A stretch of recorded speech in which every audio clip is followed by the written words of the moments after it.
Hello, good morning guys, shout out. Meron akong ipapakita sa inyong video kung paano gumawa ng sariling wifi. So ang ginamit niya dito ay ang lumang charger, saka lumang SIM card, saka yung tanso na wire. And panoorin nyo guys paano niya kinunik yung mga wire, saka yung lumang charger, lumang SIM card, saka isang birasong bleed. So panoorin natin yung ginawa niya dito. Magkaroon siya ng signal sa kanyang wifi at gumagana ito sa kanyang cellphone. So panoorin natin guys. Ayan,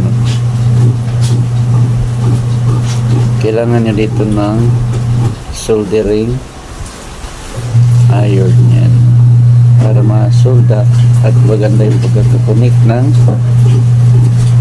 wire, yung SIM card, ididikit yan. Unang ginawa pala niya dito ay nilublob sa tubig yung tubig na mainit yung kanyang charger, yung lumang charger. So yun guys, ang galing.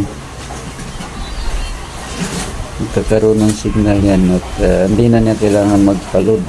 Magkaroon siya ng sariling wifi. Ayan.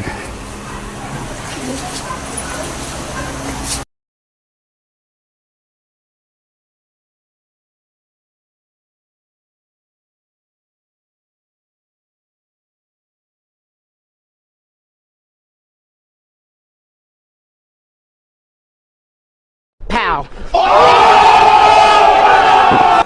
What? Bro, what are you talking about, man? Oh my god! Wow!